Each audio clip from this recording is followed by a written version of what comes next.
we are again. Here we are again. Today we're going to talk about the Second Continental Congress. Again, the representatives from every colony got together in Philadelphia, and the event that led them or caused them to get back on their horses and ride over to Philadelphia was the events that took place at Lexington and Concord.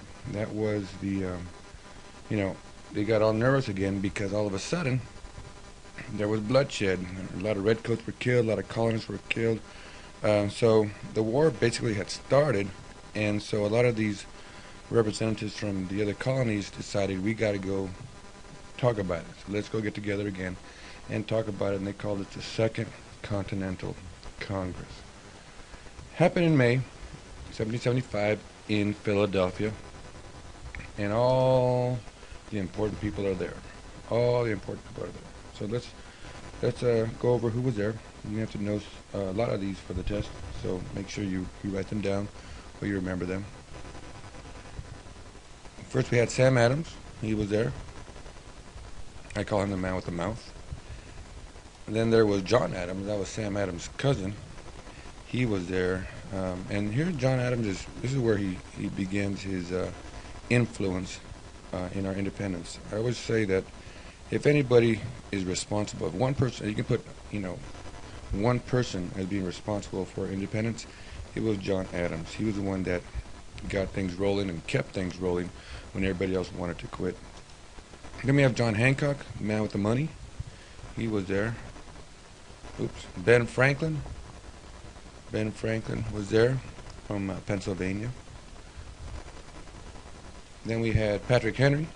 This is the guy that said, "Give me liberty or give me death." He was there. George Washington was there. And look at George. There's George. He was there. And Thomas Jefferson. Thomas Jefferson was there. That's a picture of him when he was in the president. So he was a lot younger in the Continental Congress. All right. So the results of the meeting.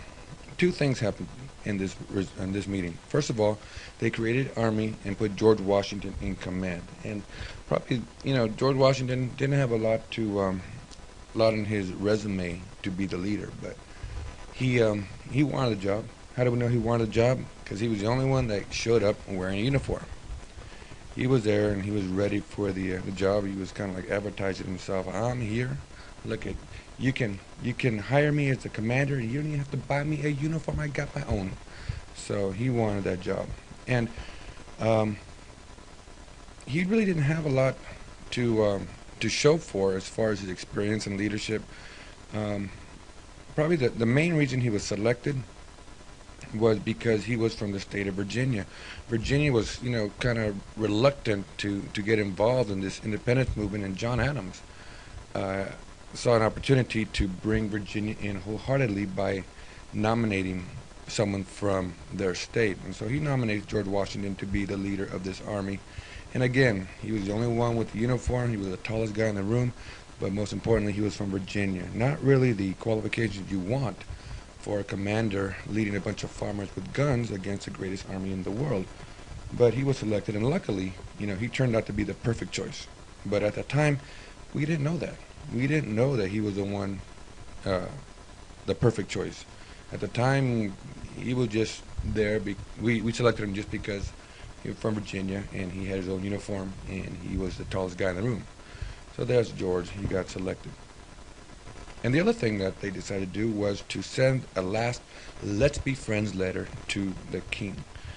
This is the last letter that they sent to the king, saying, "King, a lot of things have happened. We had a lot of bloodshed over in Concord and Lexington and the Battle of Bunker Hill. A lot of your redcoats died. But listen, we just want to work things out. We don't want to get into a war. Let's try and work things out. Let's be friends." And they call this last letter the Olive Branch Petition. Underline that. Remember that. Circle it, because it's very important that you know it for the test. The Olive Branch Petition. This was that last "Let's Be Friends" letter to the king, and the king basically ignored it. But we gave it a shot. All right, moving on. Let's go on to what we're going to learn about common sense. Common sense. In the beginning, colonists there were two kinds of colonists. There were the colonists who were in favor of independence, and those who fought for independence. They were called the Patriots. Underline that. They were patriots. But there's also those colonists who didn't want independence. They liked England. They want to be loyal to England, and we called them the loyalists. These were loyalists. Another name for them were the Tories. So we have two groups of people in the colonies. We have the patriots, those who were, you know, interested in getting independent and separated from England, and then we have those who wanted to stay loyal to England, called the loyalists or Tories. Now, one of the main reasons why people didn't sign up to fight for independence was because they didn't understand why. A lot of the problems with the movement was that people who, you know, normally you'd want on your side, like the common folk, they didn't understand why we wanted independence. You would go up to someone and say, "Hey, you want to join the movement for independence?" And they would say, "Well, tell me why." And they would say, "Well, look, read this article written by Thomas Jefferson, or read this pamphlet written by John Adams. Just go ahead and read it, and you'll understand exactly why." And these people would read it, but they would have a hard time because most people in the colonies, the common people, their education wasn't all that good, and you know, especially at the level of John Adams and Thomas Jefferson and Ben Franklin. So it's like reading a college textbook. It's in English, but you don't understand it because of the big words. And a lot of these people just didn't understand it. They couldn't understand it when they read it. So that's why they didn't join. The other reason was because it was against their religion. Again, back then, a lot of people believed in the Bible, and the Bible says, "Don't go against your government. Don't rebel against, you know, the people over you. You know, your leaders got to stay your leaders and obey your leaders." That's what the Bible says. So a lot of people, even though, let's say, they understood the reason for independence, they didn't want to go against their religion and fight against England. So that's why a lot of people didn't sign up until we meet Thomas Paine.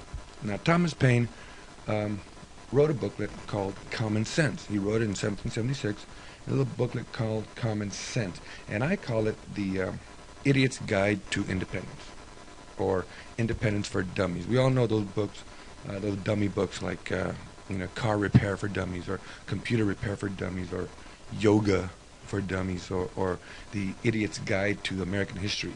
I have that book. It's a good book. I like it. But why do we like those books? Why are those books so popular? Because they are written in everyday language that everybody can understand.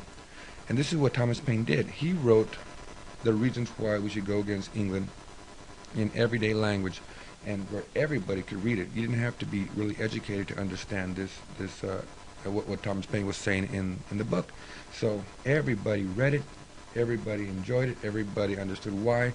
But there was still one reason why people didn't join up, and that was because it was against their religion. But Thomas Paine also explained that too. In his pamphlet, he explained why it's okay to go against England. And he said, you know, it's okay to go against England if it's okay to go against your leader if your leader is a tyrant. So if your leader is a tyrant, it's okay to rebel. It's okay to want to be free from that tyrant. In fact, he said, you know, the Bible even says you have a duty to go and fight for your freedom against a tyrant. So people now are saying, wait a minute. So now I understand why we should go for independence, and now you're telling me that it's okay with, you know, with the religion, I can go ahead and fight.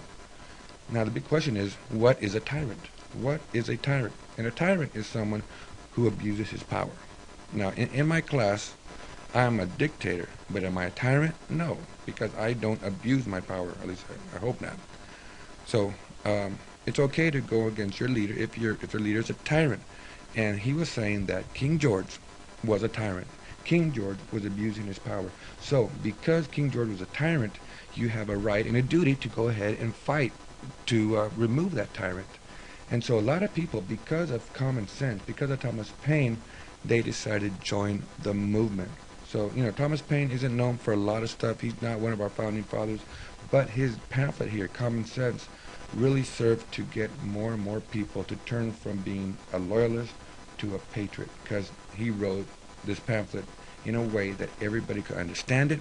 And then he explained also why it was okay with your religion to go ahead and fight against England. So because of Thomas Paine, we have a lot of the common folk, the common man, signing up to fight against England, which was important because we needed the common people to sign up so that they can actually join the army and fight. And so these were the people that were going to actually, risk their lives, lose their lives for the cause. And if you're gonna risk your life for something, you should know what you're risking your life for. And Thomas Paine went a long way to get that message across to those people who became patriots. All right. So remember that it'll be on the test.